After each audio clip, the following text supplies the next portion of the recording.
Series की शुरुआत में हमें कोरिया के अंदर एक शिप में काफी सारे लोग दिखे जिन्हें गुंडों ने कैद किया था और उन लोगों के किडनीज वो लोग निकालने वाले थे, जिसमें वो सभी लोग इलीगल इमिग्रेंट्स थे और इसी वजह से गवर्नमेंट को भी उनसे कोई खास फर्क नहीं पड़ता था। जिसमें उन गुंडों ने आकर एक छोटी सी लड़की को पकड़ा और वहां उन लोगों में से एक आदमी काफी ज्यादा भड़क गया और उसने आकर उन गुंडों को पकड़कर काफी ब्रूटली मारना शुरू किया और कुछ ही देर में उसने सभी गुंडों को खत्म किया। और वहां पर 2 घंटों के बाद मिलिट्री की टीम पहुंची और उन्हें अंदर जाने पर वो आदमी दिखा जिसने गुंडों को ब्रूटली मारा था और उसे देखकर सभी लोग चौंक गए। जिसमें मिलिट्री वालों ने उसे गिरफ्तार किया और उसके बारे में पूछा और तब उस आदमी ने अपने सिक्योरिटी कोड को बताया।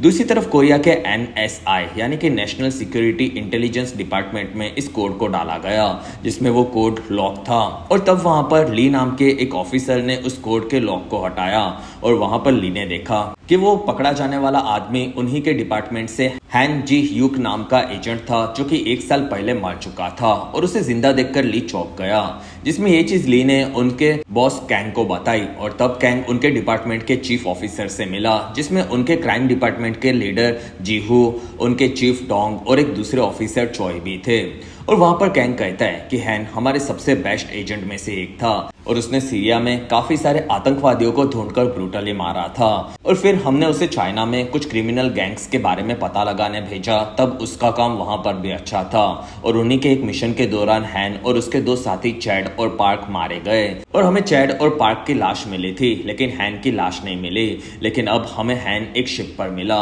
जिसमें उसने वहां पर काफी सारे गुंडों को मारा और तब तक दूसरी तरफ ली ने जाकर अपने ऑफिसर्स के साथ मिलकर हैन को अपने कब्जे में लिया, जिसमें हैन को चेक किया गया और तब डॉक्टर को पता चला कि हैन ने जिप नाम के एक ड्रग्स को लिया था, जिसके चलते वो पिछले 1 साल की सभी चीजें भूल चुका था और ऑफिसर्स को इस बारे में अभी भी शक था और इसलिए उन्होंने हैन का पॉलीग्राफ टेस्ट लिया, जिसमें हैन को पता था कि सिक्योरिटी मिरर के पीछे से उसके सीनियर्स उसे देख रहे थे और इस चीज से हैन परेशान था। लेकिन फिर भी उसने पूछे जाने वाले सभी सवालों के जवाब दिए और उसके टेस्ट से डॉक्टर ने भी कंफर्म किया कि हैन सच बोल रहा है और उसे पिछले 1 साल की कोई भी चीज याद नहीं। और फिर कहानी 1 साल पहले की देखने मिली, जिसमें हैन एक लिफ्ट में आकर 2 गुंडों से मिला जो कि चाइनीज गैंग मोसाई का हिस्सा थे और तब हैन ने वहीं पर उन दोनों गुंडों को मार दिया, जिसमें उनके हाथ पर उन्हें एक अजीब सा टैटू भी दिखा। और वहां से हैन ने अपने दोनों साथी पार्क और चैट के साथ जाकर मोनिस गैंग के काफी सारे ड्रग्स को जला दिया और वो तीनों एक होटल के कमरे में आकर एंजॉय कर रहे थे और तब उन्हें बाहर से आवाज आई और हैन आगे बढ़ा।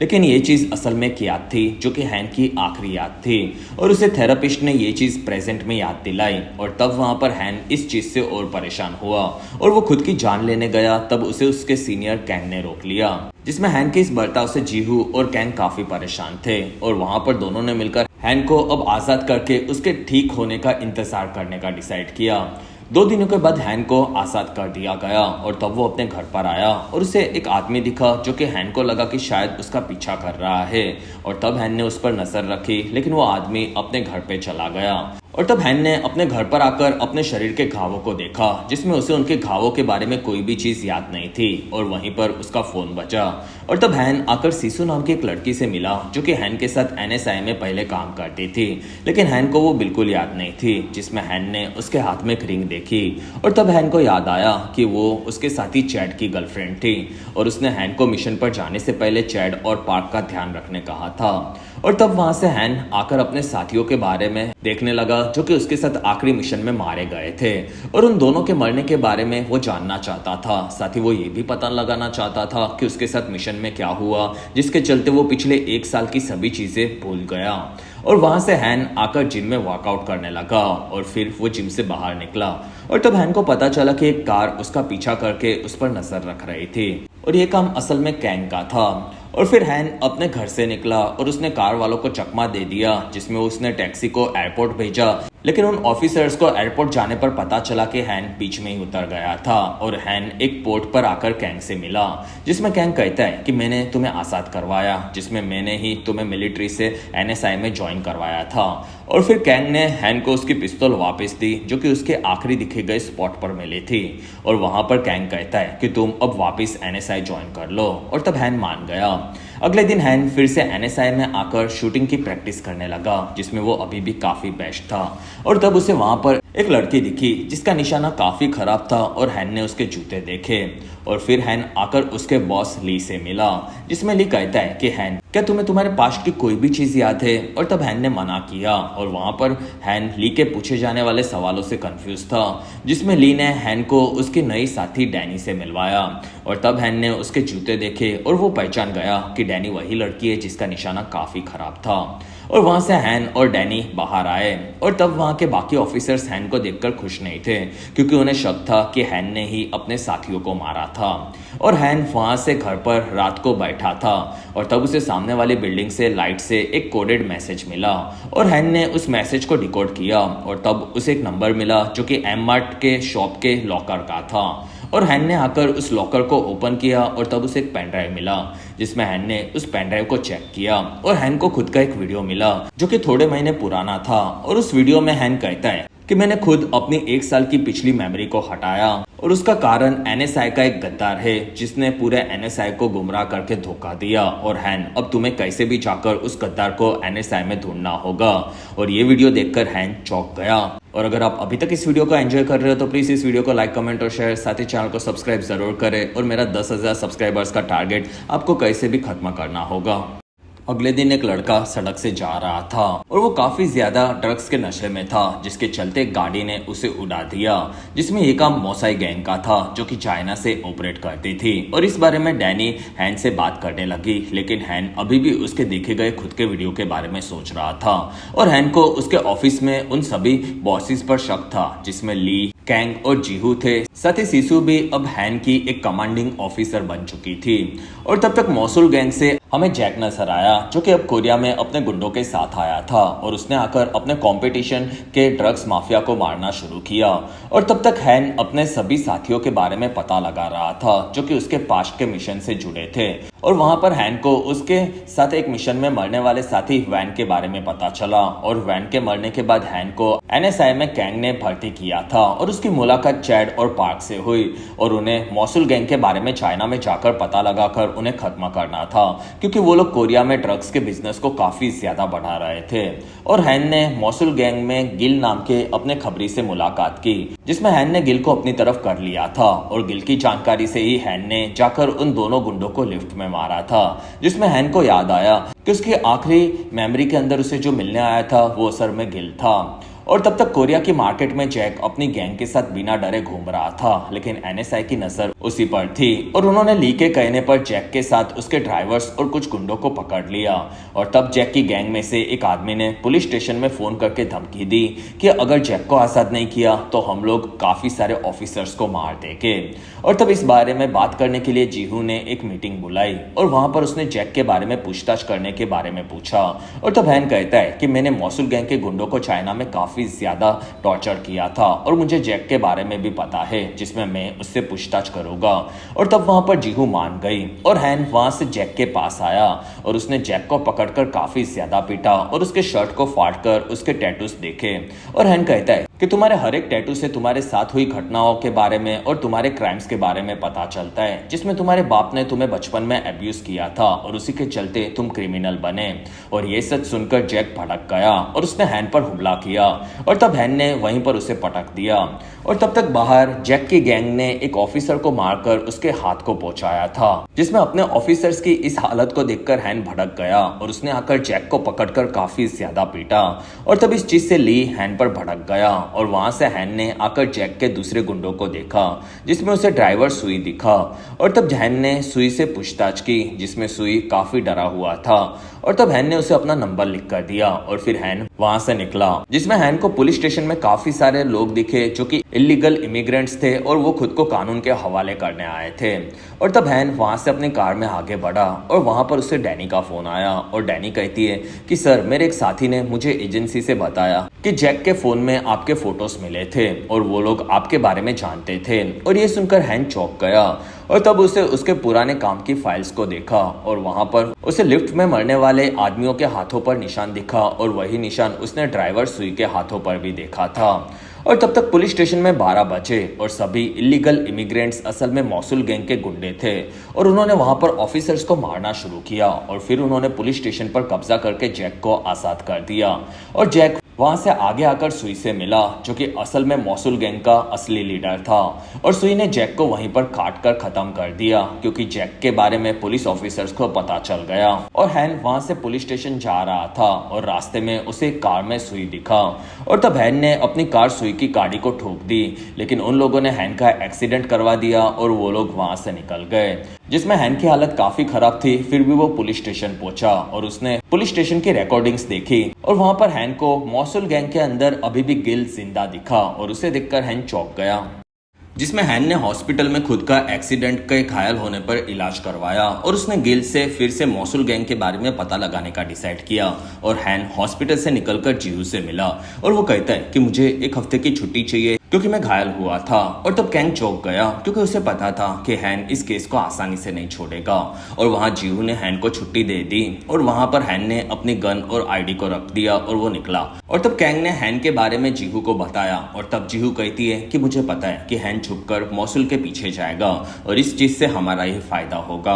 और वहां से हैन डायरेक्ट आकर डैनी से मिला और वो कहता है कि तुम्हें 70 साल की एक औरत के बारे में पता लगाना होगा जो कि चाइना में थी और उसके पोते का नाम गिल था, साथ ही वो पहले नर्स का काम करती थी और उसका पोता मौसूल गैंग में था। और तब डैनी मान गई और डायरेक्ट वो आकर गिल की दादी को ढूंढकर उनसे मिली, लेकिन वो डैनी से बात करना नहीं चाहती थी। लेकिन गिल और हैन की काफी अच्छी दोस्ती थी और हैन के कहने पर डैनी ने गिल की दादी के सामने उनके खाने की तारीफ की और कहा कि गिल आपके खाने को काफी मिस करता था। और वहां उसकी दादी समझ गई कि शायद ये लड़की गिल की दोस्त होगी और उसने डैनी से बात करते हुए सभी चीजें बता दी कि हर महीने में एक बार गिल उन्हें अलग अलग नंबर से फोन करता था। दूसरी तरफ हैन आकर चाइना की एक खूबसूरत औरत कैट से मिला जिसके पास सभी डिप्लोमेटिक जानकारी होती थी और वहां पर हैन पूछता है कि मौसूल गैंग अब कोरिया में क्यों आई और तब कैट कहती है कि मौसूल गैंग अब बाय मोसा नाम के एक आदमी के साथ काम कर रही है, जिसमें मोसा चाइना की बॉर्डर पर इलीगल ड्रग्स, वेपन्स और प्रोस्टिट्यूशन के धंधे को करके पैसे कमाता था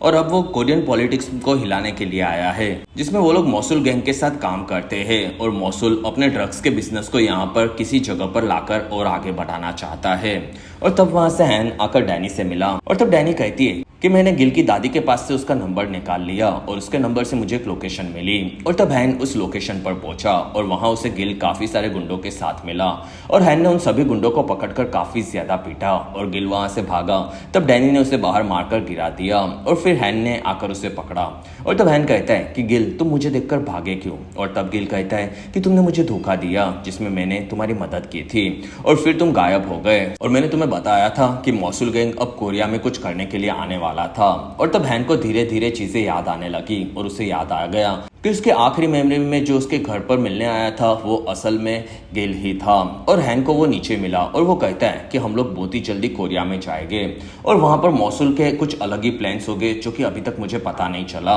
लेकिन तुम्हारी ये लोकेशन मौसूल गैंग तक पहुंच गई और शायद तुम्हारे साथियों में से कोई गद्दार है। और तब इस चीज से हैन परेशान हुआ और फिर प्रेजेंट में हैन गिल को लेकर निकला और तब गिल कहता है कि यहाँ पर हमारे काफी सारे शिपमेंट्स में ट्रक्स आने वाला है और गिल वहां से भागा, लेकिन उसने हैन को आने वाले सभी शिपमेंट्स की डिलीवरी की रिसिप्ट दे दी।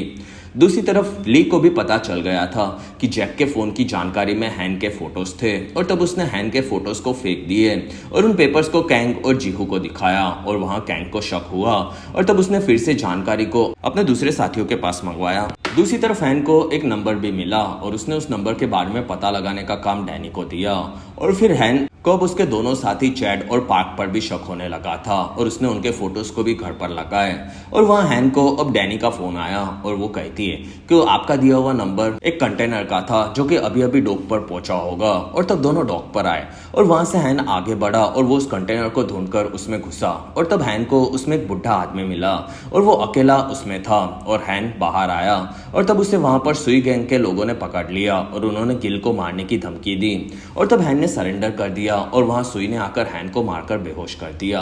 और फिर वो लोग हैन को एक काफी बड़े होटल के पेंट हाउस में लाए और वहां पर सुई कहता है कि हैन जी ह्यूक तुमने मेरे बेटे को मारा था और फिर उसने हैन को पकड़कर काफी ज्यादा पीटा और हमें पता चला कि लिफ्ट में मरने वाला लड़का असल में सुई का बेटा था और तब हैन कहता है कि तुम्हारा यहाँ आने वाले ड्रग्स के बारे में एनएसआई को मैंने बता दिया और अब तुम कुछ नहीं कर सकते। और तब वहां पर सुई ने अपने ड्रग्स का नया अड्डा दिखाया जो कि पेंट हाउस में ही उसने खुफिया तरीके से बनवाया था। और कंटेनर में दिखने वाला बुढ़ा आदमी असल में उनका ड्रग्स बनाने वाला था और उन्होंने उसे कंटेनर में स्पेशली चाइना से इंपोर्ट किया था और उसके शरीर के टैटू से उसके ड्रग्स की सारी रेसिपी थी। और तब हैन को याद आया कि उसे इस चीज का अंदाजा था कि सुई उसे पकड़ लेगा और इसीलिए हैन ने डैनी को उसके ट्रांसमीटर को खाने के बारे में बताया और उसके सिग्नल के बंद होने पर डैनी को उसकी लोकेशन पर मदद भेजने कहा, जिसमें हैन को ऊपर सुई ने काफी ज्यादा पीटा और उसे गिल के साथ कैद किया।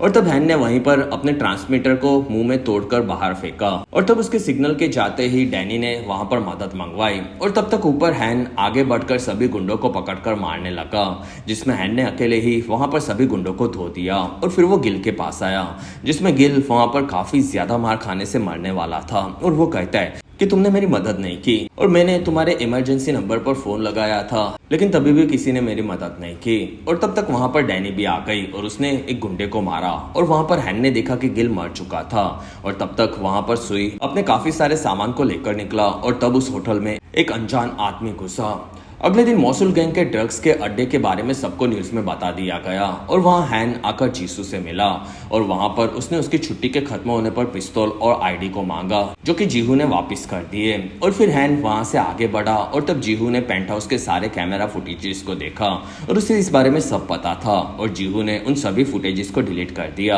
और हैन वहां से आकर डैनी से मिला और वो कहता है कि मैंने हमारे डिपार्टमेंट में से आखिरी मिशन में किसी की भी मदद मांगी थी और वो कौन था ये चीज मुझे याद नहीं है और तुम इस बारे में पता लगाओ, जिसमें अब हैन को मोसा के बारे में पता लगाना था जो कि शुई का भी बॉस था। साथ ही वो गिल के मदद न करने वाले आदमी के बारे में भी पता लगाना चाहता था।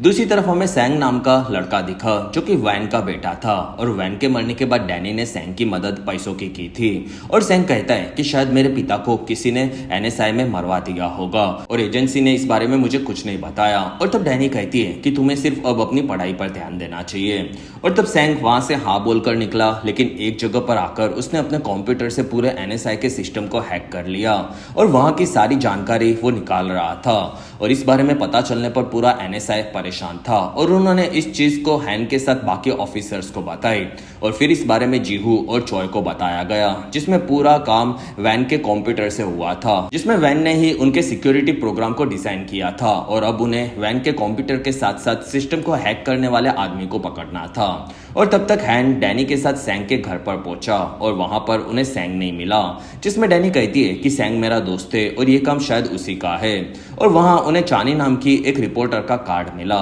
दूसरी तरफ ऑफिसर्स ने सैंग को ढूंढ लिया था और वो लोग उसका पीछा कर रहे थे। और तब सैंग वहां से भागा लेकिन उसे हैन ने ढूंढकर पकड़ लिया और वहां सैंग हैन को देखकर भड़क गया और वो कहता है कि तुमने मेरे पिता को नहीं बचाया। और वहां पर हैन को ये चीज समझ में नहीं आई और तब हैन क्वैन को याद करने लगा लेकिन वो उसे याद नहीं आया और उसके सर में दर्द होने लगा और इस चीज का फायदा उठाकर वहां से सैंग भाग गया। कुछ देर बाद डैनी और हैन साथ में थे और वहां डैनी कहती है कि सैंग मुझसे गेम के सर्वर पर बात कर रहा है जिससे वो पकड़ा ना चाहे। और वहां डैनी ने सैंग को हैन से बात करने के लिए मना लिया, जिसमें हैन सैंग को एक मेट्रो ट्रेन में मिला और वो पूछता है कि क्या मतलब कि मैंने तुम्हारे पिता को नहीं बचाया। और तब सैंग कहता है कि मेरे पिता तुम्हारे साथ मिशन पर गए थे और वो मारे गए लेकिन उनकी मौत को एनएसआई छुपा रही है, जिसमें वहीं पर सीसू ने एजेंट्स भेज दिए और सैंग को पकड़वा लिया और उन्होंने सैंग के लैपटॉप को सर्वर से जोड़कर सभी चीजें रोक दी और वहां सैंग से पूछताछ की जा रही थी। लेकिन वैन के कंप्यूटर के जुड़ते ही एनएसआई के सर्वर को फिर से हैक कर लिया गया और पूरे सर्वर की फाइल्स कुछ ही मिनटों में डिलीट होने वाली थी। और इस बारे में बात करने के लिए सैंग के पास हैन आया और वहां सैंग कहता है कि तुमने मेरे पिता को मरवा दिया। और तब हैन कहता है कि मुझे सभी चीजें याद आ गई, जिसमें मैं तुम्हारे पिता और डायरेक्टर ली के साथ सीरिया में मिशन पे था और वहां पर हमें टेररिस्ट के कंप्यूटर्स को हैक करने के लिए एक चिप उनके कंप्यूटर में लगानी थी जो कि तुम्हारे पिता खुद जाकर लगाना चाहते थे। लेकिन वहां पर एक लड़के ने आकर इस काम को करना चाहा क्योंकि वो आतंकवादी आतंकवादियों के खिलाफ था और वो दुश्मनों के पास गया, लेकिन दुश्मनों ने उसे पकड़कर मार दिया। और इस बारे में तुम्हारे पिता वैन को पता चलने पर वो काफी दुखी हुए और वो गुस्से में आतंकवादियों के बेस पर चले गए और उन्होंने काफी सारे आतंकवादियों को मार भी दिया, लेकिन वो खुद भी शहीद हो गए। और उन्होंने ये चीज तुम्हारे चलते की, क्योंकि उन्हें मरने वाले लड़के में तुम नजर आए थे, क्योंकि तुम दोनों सेम उम्र के थे। और इस तरह से अपने पिता के शहीद होने के बारे में जानने पर सेंग ने डिलीट होने वाली सभी फाइल्स को रोक दिया, जिसमें ये पूरी चीज दूसरी तरफ सिसु ने सुन ली। और सिसु ने इस बारे में बात करने के लिए हैन को उसके ऑफिस में बुलाया और हैन को वहां पर मालदीव्स के एक रिसोर्ट का फोटो दिखा। और तब वहां हैन को सेंग का फोन आया और वो कहता है कि मेरे पिता को मिशन में पता चला था कि उस लड़के के बारे में NSI से किसी ने टेररिस्ट को बता दिया था और शायद वो काम सिसु का था। और ये सुनकर हैन भड़क गया और फिर वहां सिसु के आने पर हैन ने सिसु का गला पकड़ लिया और उसने सिसु को मारने की कोशिश की, लेकिन उन चीजों को याद करने के चक्कर में हैन वहीं पर बेहोश होकर गिर पड़ा, जिसमें उसके उठने पर हैन इस चीज की हरकत के बारे में कैंग को पता चला, जिसमें सिसु और कैंग दोनों डायरेक्टर चॉय के लिए काम करते थे। और वहां पर हैन ने इस चीज की माफी मांगी और वो वहां से निकला और हैन को सिसु मिली और उसके गले में हैन के काफी सारे निशान थे। और वहां सिसु हैन से नाराज होने की जगह पर कहती है कि तुम्हारी हेल्थ में कुछ परेशानी है और तुम्हें उसे ठीक करना चाहिए। और ये चीज हैन को भी अजीब लगी और तब हैन ने अपने एक डॉक्टर के पास सिसु की फाइल्स मंगवाई और उसे पता चला कि सिसु की भी मेंटली हालत ठीक नहीं, जिसमें वो काफी वक्त से परेशान थी। साथ ही वो साइकेट्रिस्ट से बहुत सारी मेडिसिन लेती थी। और तब हैन वहां से सिसु के घर में घुसा और वहां पर उसने उन गोलियों को ढूंढा, साथ ही उसे मालदीव्स का एक फोटो मिला और वहीं पर सिसु सामान के भूलने पर वापिस आ गई। और तब हैन पकड़ा जाने वाला था, लेकिन वो बार बार बच गया। और फिर हैन ने फोटो देखा और तब उसे पता चला कि सिसु को वो फोटो उसके NSI के ज्वाइन करने के पहले का था और वो किसी आदमी के साथ मालदीव्स में छुट्टियां मनाने गई थी और अब हैन को उस आदमी को भी ढूंढना था। और तब हैन ने सिसु के डॉक्टर से मुलाकात की और वहां उसे पता चला कि सिसु उसके काम से काफी परेशान थी, जिसमें उसका कोई बॉस उसे काफी ज्यादा मेंटली डिस्टर्ब रखता था। साथ ही वो उसके डर के चलते काम छोड़ भी नहीं पा रही थी। और तब हैन कहता है कि वो सीनियर कौन था और तब डॉक्टर कहती है कि सिसु ने मुझे इस बारे में कभी नहीं बताया। दूसरी तरफ डैनी सेंग के घर पर मिले हुए कार्ड वाली रिपोर्टर चैनी के घर पर गई, लेकिन तब उसे चैनी की लाश मिली और इस बारे में डैनी के बॉस को पता चलने पर वो भड़क गया। और तब सिसु ने आकर डैनी को बचा लिया और डैनी ने सिसु को बताया कि वो रिपोर्टर ने शायद सुसाइड किया होगा, ऐसा दिखाया गया, लेकिन उसका खून हुआ था। और तब सिसु ने कहा कि तुम उस रिपोर्टर की पुरानी कवर की गई न्यूज के बारे में पता लगाओ, जिसमें तुम्हें कोई ना कोई जानकारी जरूर मिलेगी। और तब डैनी ने आकर उस रिपोर्टर की 2014 की रिपोर्ट्स देखी, जिसमें उसे पता चला कि उस रिपोर्टर का मानना था कि ब्लैक एजेंट की एक टीम चाइना में गई थी, जिसमें वो लोग माफिया के हाथों मारे गए थे, लेकिन उनमें से चैंग नाम का एक एजेंट बच गया और उसे चाइना में ही पकड़ लिया गया था, ऐसी चाइना ने उन्हें रिपोर्ट भेजी थी। और तब डैनी ने इस बारे में हैन से बात की और वहां पर हैन कहता है कि चैंग के बारे में और भी चीजें पता लगाओ, जिसमें हमें दूसरी तरफ चैंग नजर आया, जिसके पीठ के ऊपर याकुजा गैंग के काफी सारे टैटूज थे और वो अभी भी चाइना में सही सलामत था। साथ ही उसकी नजर हैन पर थी, जिसमें डैनी ऑफिस से निकली और तब उसने कैंग और सिसु को लड़ते हुए देखा, जिसमें सिसु वहां पर रो रही थी और उनके बीच में कुछ ना कुछ जरूर था, ये डैनी समझ गई। और डैनी को चाइना से रिपोर्ट मिली, जिसमें चैंग को कभी भी उन्होंने नहीं पकड़ा था और ऐसी रिपोर्ट उन्होंने कभी भी नहीं भेजी, ये डैनी को पता चला। और तब डैनी ने इस बारे में हैन को बताया और उन्हें किसी ने चैंग की झूठी रिपोर्ट भेजी थी, लेकिन वहीं पर कुछ लोगों ने डैनी को किडनैप कर लिया और इस बारे में हैन को पता चलने पर वो भागा और उसने किडनैपर्स का पीछा किया और अपनी गाड़ी उन्हें ठोक दी, लेकिन उसकी कार में हैन को डैनी नहीं मिली और डैनी असल में हैन की ही कार की डिक्की में थी, जिसमें वहां चैंग ने हैन को देखा और तब हैन उस पर गोलियां चलाने लगा, लेकिन चैंग वहां से भाग गया, जिसमें डैनी कुछ वक्त के बाद ठीक हो गई। और इस बारे में सिसु को चीजें पता थी और वो आकर हैन से मिली, जिसमें वो दोनों वहां से निकले और सिसु कहती है कि हम दोनों ने साथ में NSI ज्वाइन किया था और तब हम दोनों अच्छे दोस्त थे, जिसमें उस वक्त पर मैं चैट को डेट करने लगी थी और उसके पहले भी मेरा एक पास्ट था और उसी के चलते मैं NSI में आई थी, जिसमें मैंने किसी को उसके बारे में नहीं बताया क्योंकि मैं उनकी कर्जदार थी। और वहां हैन पूछता है कि वो कौन था और तब सिसु को वहीं पर एक गोली लगी और उसकी हालत खराब होने लगी। और तब हैन वहां से सिसु को लेकर हॉस्पिटल में आया, जिसमें सिसु का इलाज शुरू हुआ और उसकी हालत काफी ज्यादा खराब थी, लेकिन हैन से इस बारे में पूछताछ की गई और एक ऑफिसर ने उसे वीडियो दिखाया जिसके अंदर हैन ने खुद से सिसु को गोली मारी थी। जिसमें हैन को इस इल्जाम के चलते लॉकअप में रखा गया और वहां उसे सिसु की बातें याद आ रही थी। लेकिन हैन ने उसे गोली कब मारी ये उसे याद नहीं आया और वो उस वीडियो फुटेजेस के बारे में सोच रहा था। और डोंग के पास इस चीज की रिपोर्ट गई और वहां डोंग के साथ सभी को नहीं लग रहा था कि हैन ऐसा कर सकता था। और तब कैंग के कहने पर डोंग ने इस केस को हैन को ही सॉल्व करने कहा और कैंग हैन को लेकर एक रेस्टोरेंट में आया और वहां पर कैंग कहता है कि सिसु की हालत अभी भी ठीक नहीं और तुम्हें कैसे भी खुद को बेगुनाह साबित करना होगा। दूसरी तरफ डैनी अपने घर पर आई और तब हैन उससे मिला और उसने डैनी को पकड़ लिया और वो कहता है कि तुम्हारे घर पर मेरे और बाकी एजेंट्स की जानकारी क्यों है जो सब गायब हुए थे। और तब डैनी कहते हैं कि मेरे पिता भी तुम्हारी तरह एनएसआई में काम करते थे और फिर वो एक दिन तुम्हारी तरह गायब हो गए जिसमें उनके बारे में पता लगाने के लिए ही मैंने एजेंसी ज्वाइन की थी। और तब हैन कहता है कि मैं सिसु के साथ था और तब वहां की फुटेज जिसमें मैं उसे मारते हुए दिखा, साथ ही मेरे पास से एक अजीब आदमी भी गुजरा था और क्या तुम इस बारे में पता लगा सकती हो। और तब डैनी कहती है कि चलेगा।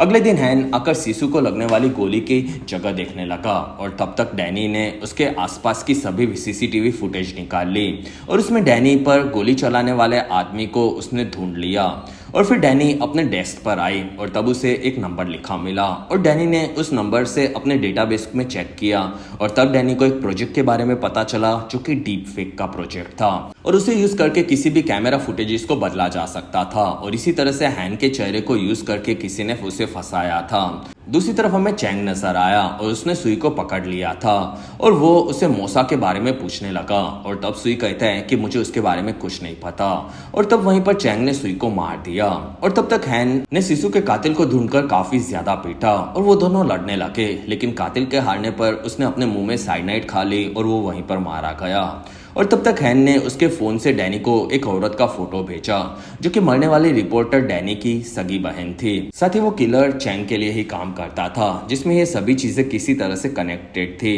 और उसी किलर ने पहले रिपोर्टर को भी मारा था और अब वो उसकी बहन को मारने वाला था, लेकिन इसका कारण हैन और डैनी को नहीं समझा। और वहां डैनी ने हैन को मार्क नाम के एक आदमी के बारे में बताया जिसने हैन के वीडियो को बदल कर दिखाया था और तब हैन ने आकर मार्क को पकड़ लिया और वहां हैन कहता है कि मुझे उस फेक वीडियो को झूठा साबित करना है और तब मार्क कहता है कि तुम्हें कैसे भी असली फुटेज को ढूंढना होगा। और तब हैन आकर डैनी से मिला और वहां उसने सिसु के बारे में बताया और तब डैनी कहती है कि शायद सिसु कैंग की पहले गर्लफ्रेंड थी क्योंकि मैंने उन दोनों को काफी बार झगड़ते हुए देखा था और ये सभी चीजें कैंग के ही बॉयफ्रेंड होने की तरफ इशारा कर रही थी। और तब हैन कहता है कि मैं रिपोर्टर की बहन से मिलूंगा, तब तुम कैंग के चेहरे का रिएक्शन देखना। और फिर हैन ने कैंग से बात करके इस बारे में बताया और तब कैंग उसे ट्रैक करने लगा और हैन आकर रिपोर्टर की बहन से मिला और वहां कैंग की नजर कैमरा से उन पर थी जिसमें हैन ने अपनी हुडी को निकालकर अपना चेहरा दिखाया और तब मार्क के डीप फेक टूल के चलते कैमरा में सिसु का चेहरा दिखने लगा और ये देखकर कैंग इमोशनल हो गया और तब वहां पर डैनी ने ये देखा और वहां से हैन आगे बढ़ा और वो रिपोर्टर की बहन को लेकर निकल गया। और फिर हैन ने उससे बात की जिसमें वहां गुंडों के आने पर हैन ने सभी को पकड़कर काफी ज्यादा पीटा और हैन की इस हरकत से कैंग काफी ज्यादा भड़क गया था। और तब हैन ने रिपोर्टर्स की बहन से पूछा कि वो लोग तुम्हारे पीछे क्यों पड़े हैं और तब उसने बताया कि बाय मोसा यहाँ पर आ चुका है जिसमें वो कोरिया में कुछ बड़ा करने वाला है और वो अपनी सेंजोगी ग्रुप से ये करवाएगा। और हैन को याद आया कि सेंजोगी नाम उसने कैट के मुंह से भी सुना था और वहां पर उस लड़की ने बताया कि सेंजोगी से एनएसआई के काफी सारे एजेंट्स जुड़े हैं जिसमें पहले मरने वाले एजेंट्स भी थे। और तब हैन को वहां पर चैंग याद आया और तब वहां डैनी ने हैन को एक नया फोटो भेजा जिसमें चैंग के साथ साथ चाइना का एक काफी बड़ा नेता झैट भी था और वहां पर एक अनजान आदमी दिखा। और तब वहां हैन अपने घर पर आया और उसे वहां पर चैंग मिला और हैन को पता था कि चैंग ने ही रिपोर्टर को मारा था। और हैन कहता है कि तुम सेंजोगी के लिए काम करते हो और ये सभी जानकारी मुझे मिल गई जिसमें तुम्हारा प्लान क्या है ये मुझे बता दो। और तब चैंग कहता है कि मैं तुम्हें मार दूंगा और वहां हैन ने उसे उनकी मीटिंग का फोटो दिखाया और तब चैंग हंसने लगा और वो कहता है कि तुम कुछ नहीं कर सकते। और तब हैन पूछता है कि उल्टा बैठा हुआ आदमी कौन है और तब चैंग कहता है कि वो तुम्हारा बाप है और उसने हैन को पकड़कर काफी ज्यादा डराया और वो कहता है कि तुम इन चीजों में मत घुसो क्योंकि तुम्हारे पास्ट के बाहर आने पर सबसे ज्यादा दर्द तुम्हें ही होगा, जिसमें मैं तुम्हारी असली फुटेज तुम्हें दूंगा और उसके बाद तुम इस केस को छोड़ दो। और तब हैन को वो फुटेज मिलने पर उसने डैनी को भेजी और कहा कि इसे NSI में कैसे भी सेंड कर दो। और तब डैनी ने उस असली फुटेज को देखा। दूसरी तरफ हैन सिसु को देखने गया और तब वहां कैंग के साथ सभी ऑफिसर्स ने उसे पकड़ लिया, क्योंकि हैन खुद को बेगुनाह साबित अभी भी नहीं कर पाया था। साथ ही कैंग ने भी उसे झूठ कहा था कि सिसु जिंदा है, लेकिन असल में वो मर चुकी थी।